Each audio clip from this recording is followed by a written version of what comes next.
Hello everyone, welcome back. Today I'd like to look at chord melodies and how to insert some flavor and color into them with substitutions and alterations.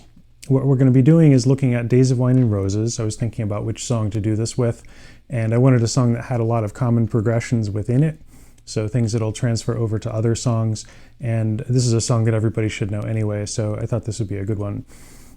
Extremely briefly, if you'd like to support the channel, Patreon link down below in the description, and I'd appreciate any help. So let's get right to it, because I already recorded this a couple times and it was just way too long, so I'm going to try to be thorough, but not super long about the process here. So the first step I am going to be not going over here, and that's how to make a chord melody just in general. Those first steps would be inserting a melody over chords that you probably already know. So just very briefly to demonstrate this, the beginning of the song is, and I would recommend if you don't have the song memorized, get a chart out. The old real book has some changes that they all work, but they aren't original changes. So I wouldn't consider them to be universal changes. iReal Pro has good original changes. I think the 6th edition real book does as well. Ideally, this will be a tune that's memorized just like any other standard that you're working on, but you might want to grab the music, pause it, and come back once you have it if you don't know the changes already. So the beginning of the song is F major 7, E flat 7, A minor 7, and D7. And what we would do at the beginning, if you're not familiar with how to do a chord melody, is to just put, my cat might jump up, so we might need to pause the video here.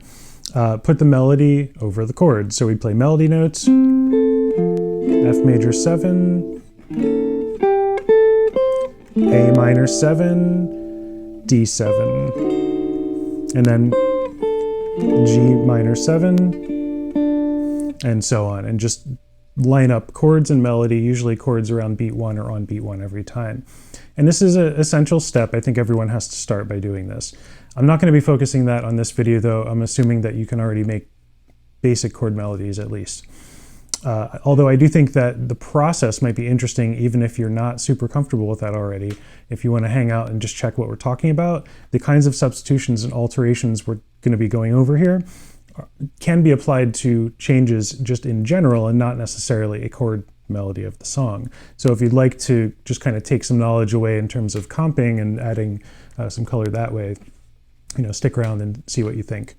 So that first step aside, what we're going to be doing, I'm going to try to stick to as many common chord shapes as possible. So when we have the repeat in the middle of the song, not go to like a completely different chord form than what we used in the first section, both for time, so we can kind of get through the second half a little bit faster, and also due to simplicity, assuming that maybe some of these chord forms might be unfamiliar. So I want to stick to some that are fairly common, take it slow and out of time at first so I can talk about what I'm playing as I'm going through. So the first part, F major 7, you could just let that chord ring and go right to the next chord and play those notes as single notes. But I'd like to offer a few alternatives. Instead of just playing F major 7, F major 6 is always either interchangeable with major 7 for a 1 chord, or you can go from one to the next. So if I went from F major 7 to major 6, then we get this movement. Now if I just play the notes on the 3rd string separately, and then when it moves, and then the next chord. So we get this nice inner voice movement, which creates some interesting voice leading that way. And you can move other notes within the chord as well. You could add a sharp 11 for the first chord if you wanted to. Let's say we do both actually. So if we have, I'll do it slowly so I can talk and do this. F major 7, and then 6, sharp 11. So, and then we get that movement of as we go down. So mess around with it. First step, if you're not already used to doing major 6 instead of major 7, maybe check that out.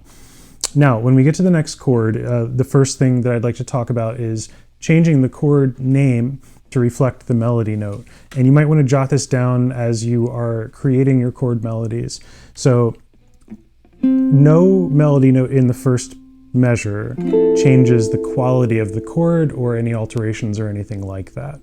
However, the next measure is the A that we played from measure 1 is tied over to the beginning of measure 2 when it's E flat 7. So E flat 7 with an A on top, that would be E flat 7 sharp 11 now. There's an important thing about this though, and it's that, and this is one of the problems with charts and charts that put these alterations in sometimes, and it's that you don't want to necessarily always play the same alteration every chorus of the song when you're comping for somebody or soloing. You want to think of the basic function of the chord, and then everything else is up to you to add in when you're soloing or comping. You're not forced to always play that alteration.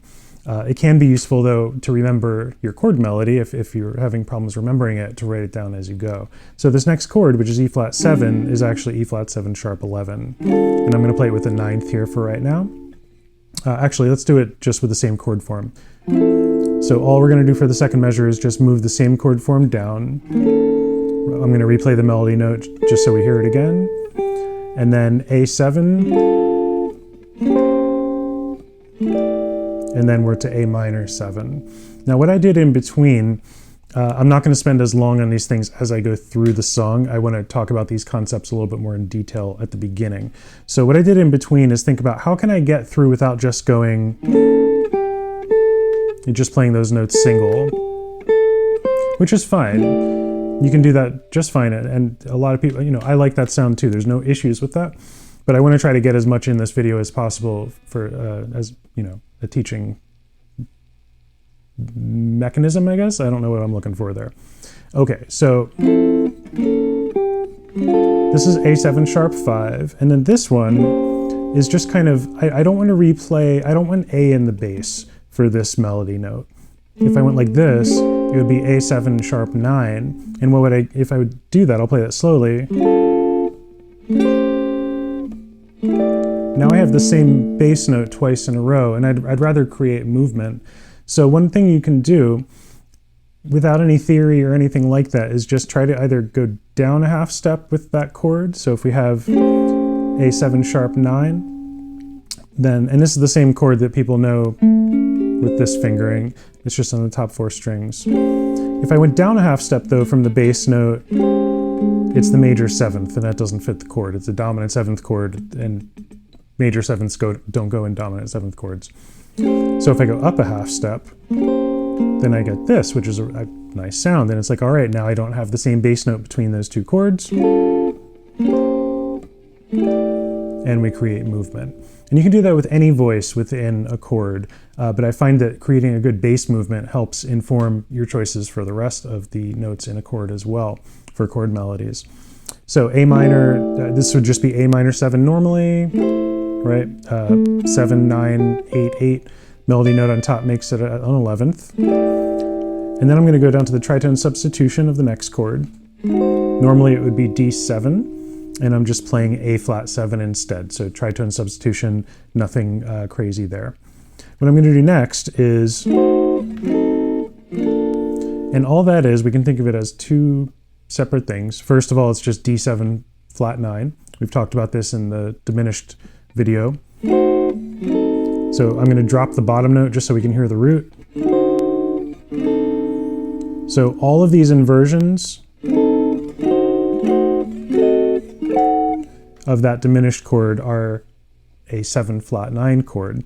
And in this case, it's D because that's where we need it to be for this song. So the other way is that these are the diminished chords that would go in between the inversions of G minor, which is the next chord, which we've talked about in a previous video. So either way, these will get you to the next chord very well. I hear a ton of jazz guitarists using this. I think I picked it up mostly listening to Wes Montgomery chord stuff often, because he does it a lot. G minor 7 is the next chord, melody note is A, so it's G minor 9. And then we're going to do this. And this is kind of a nice way to create movement as well. The top part of the chord is staying the same, and we're creating movement in the bass while not changing the chord. So the top part, I'm actually not playing all three of these notes because the melody note is the D, which is on the second string. but let's say we're using all three just as an example. In the bass is the 9th here. So let's start with just the minor triad. 5, 3, 3, 3, basic minor triad. If we go up a whole step from the root down here, 2 frets higher, then that's the 9th now in the bass. If I go back 2 frets, that's the minor triad. If I go back another 2 frets, it's part of the bar now. That's the 7th, the flat 7th, which belongs in the chord. And back another half step is E, which is the 6th. So what we get is, if we were to name each of these, G minor 9 with the 9th in the bass, G minor triad, G minor 7 with F in the bass, and G minor 6 with E in the bass. However, there's a couple other things we can call this, just to mention them, throw them out there. This is also E minor 7 flat 5. Minor 7 flat 5 and minor 6 chords share the same notes. It's a good substitution to know to get different voicings if you don't know them already. And this is also the same as C9 without the C in it. So if I play the same thing with just C in the bass, it's just that standard thing we hear in funk fairly often, and jazz, of course, very common 9th fingering. So, and then we can just do the diminished chords again if we want. Or we can play them as G minor with those with the melody note attached on top. So G minor 7 would be this, and we just add the melody note. Or back to that again. Either way is fine. So let's say we keep the G minor chords.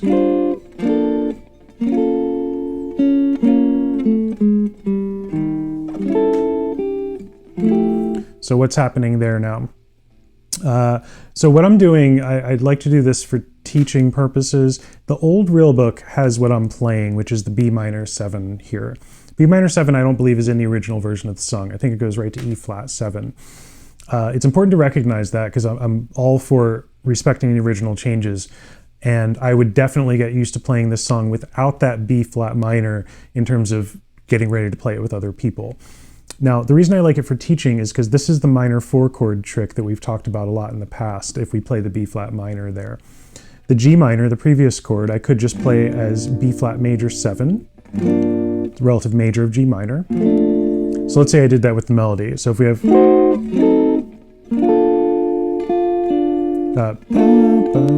just with B flat major 7, and then with B flat minor 7, and then E flat 7. So that is the minor 4 chord trick, and that would then resolve to either the 3 or the 1 next, and that's what it does. Now this is very interesting because even though if you look at the original changes, it's G minor 7 and then E flat 7 right away, it's still functioning the same way as this minor 4 chord trick, that even though it doesn't actually even have any 4 chord at all. So I like putting that B flat minor in there because I like the way it sounds. If we do it with this melody note, then we get B flat minor major 7. And I'm just taking the bottom note and doing the same thing we just did, 1 fret at a time. And then I'm changing the top note here. I'm going, or the second to the top note. This is kind of an interesting chord. The frets I'm playing are 6, 5, 6, 5, 5. We can think of this 2 ways. If I just play the top 3 notes, I'll do it separately so we can see it. This is just A major, right? The bottom 2 notes, E flat and G, are the root and a third of E flat 7, which is the change that belongs in this measure. When we combine them, we actually get the sound of 2 chords at once, or we get, if we think about what these notes are, sharp 11 and flat 9, so this would be E flat 7, E flat 7, flat 9, sharp 11, kind of a mouthful there. And that is just my preference. You could play it as a normal 9th if you wanted to. It's kind of just what I thought of as I'm putting this together here. If you have the 4th finger there in that chord, just normal E flat 9 chord with that bar to get the top note here, then it's just 9 sharp 11 instead. But I like that dissonance with melody note with the chord is just F major 9. We're back to the 1 chord. Now, the next part of the melody,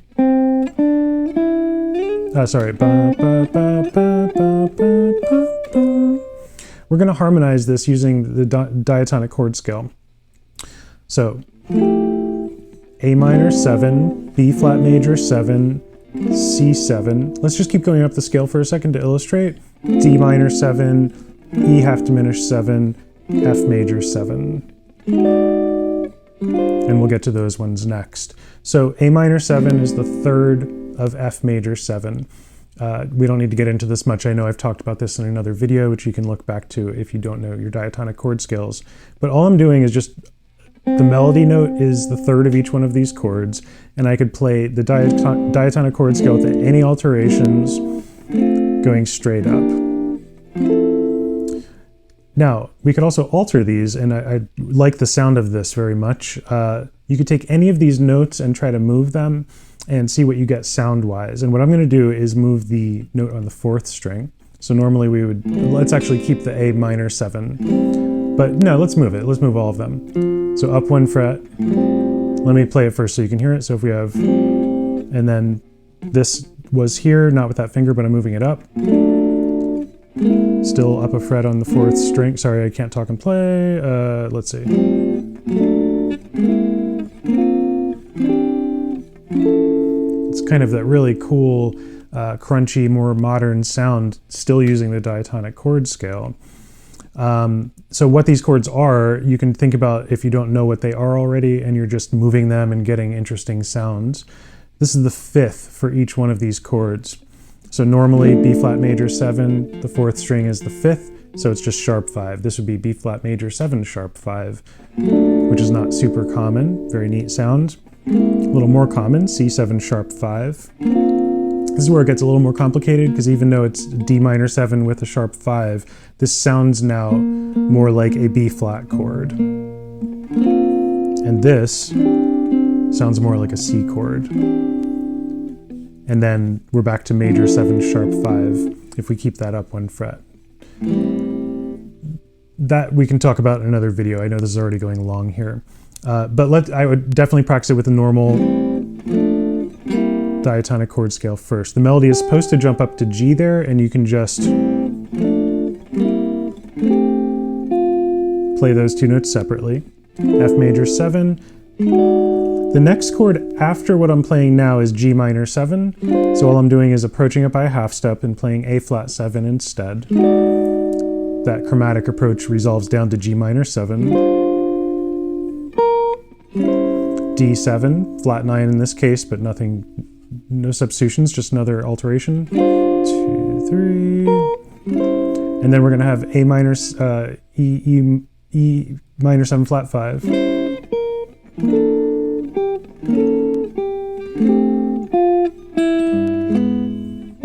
So this E minor 7 flat 5, E flat 7, still with the same melody note. That's the tritone substitution of A7. So, and then the melody note on top of D minor 7 makes it D minor 11. And then this should be G13 with the melody note, but instead I'm going, which is actually E major triad on top of G. And what we get if we combine those two things is flat 9, there's the 3rd of G, and the 13th, or the 6th. So I'd call this my brain is breaking, G flat 9 13 is what I'm looking for. And what we should be going to next is F minor 7. Sorry, G minor 7, because we're in the key of F, so it's the 2 chord. And then to C7, and then the second section of the song, which is the same as the beginning. So instead, what we're going to do is, oh wait, let me go back here. Where were we? Right, okay, we were there, and then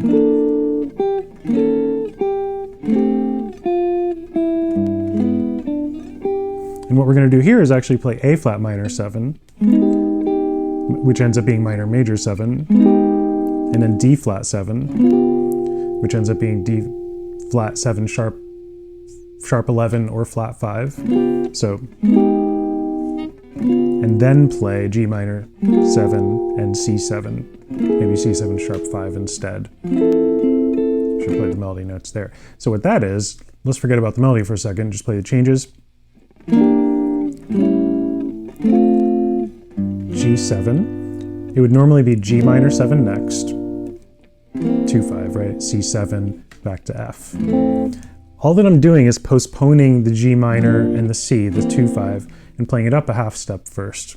So the same changes, A7, D minor 7, G7, A flat 7, D flat 7, G minor 7, C7. We hear this really often with another case where I heard this and learned it from is from listening to Wes Montgomery. He wrote it into a lot of his tunes where you just anticipate a 2-5 coming up with another 2-5 up a half step. It's kind of as simple as that.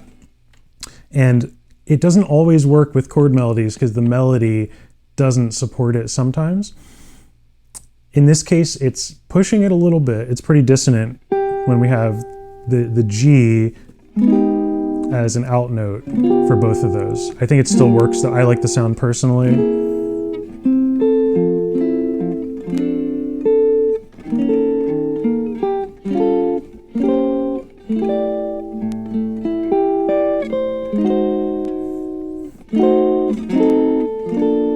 Same thing as the first part. For practice at least, may as well keep it the same. You could just go right to the E flat if you want to.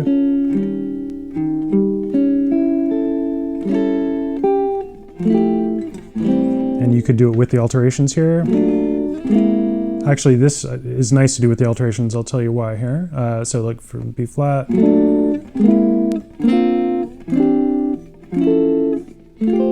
You get that really nice resolution, this parallel movement between this, the bottom two notes of this chord, and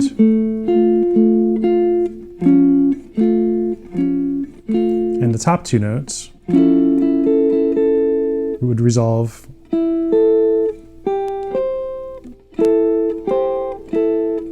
So back and forth we get. It's this cool parallel movement between them. Okay, don't have to do that, of course. You could just do the chord scale straight up, and remember the melody does go straight up this time. It doesn't do the jump like the first half of the song up to the G. So where did we end up here? And then we have, I forget if this is B minor 7 flat 5 in the original. I like playing it as just minor 7. And then let's do a tritone sub, just keep it simple. All these tritone subs, whatever you're playing, if you're using this chord form, because there's no third, it's just root, 5th, and the 7th, flat 7th, you just move it back a half step. And by itself, that sounds very, it's totally parallel, and the voice leading maybe isn't that great, but with the melody, I feel like it kind of keeps it, I like it with the melody. And then we'll just play all inversions now. So this is the diminished chord leading to our first inversion, root inversion, but the first inversion that we're playing of A minor 7. Inversion, diminished chord to connect them, and then to D minor, because the chord has changed. So this diminished chord will not only connect inversions that are the same chord, but the next chord coming up as well. So let me do that again. B minor 7 with the 11th is B minor 11, B flat 7 with it, which is the sharp 11 on top, diminished chord leading to A minor 7, A minor 7 again, diminished chord to lead us to D minor 7, and then G with the melody on top. Let's use the same one we used before for simplicity. And then, let's do, I forget if the melody is E or A. Let's keep it the same.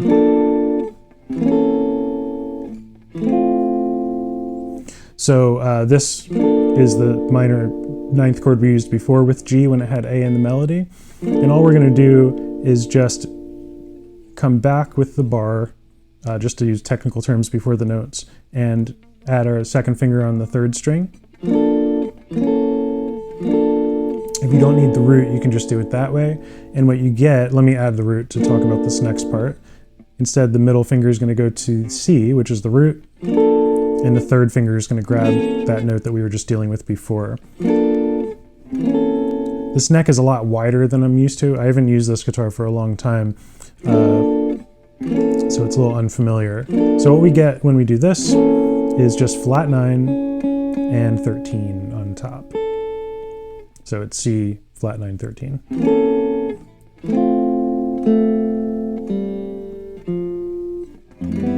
And you can do whatever at the end, one of those, you know, whatever you like there. All right, I think this is as short as I'm going to get the video. I know this was a long one, so if you stuck through, I hope it was helpful. And if you didn't stick through, you won't hear what I'm saying, but I hope that what you did stick through was helpful as well. I think I'll get back to some shorter stuff next time. I think when I was planning this video in my head, I thought this could be shorter, but I don't know that. I could probably trim off a few minutes, but not that much. So in the interest of keeping it as short as possible, I'll end now. If you like this video, subscribe, all that stuff. Help me out with Patreon if you'd like it, or if you'd like to. If not, that's as cool as well. So have a great day. Hope to see you next time, and take it easy. Bye-bye.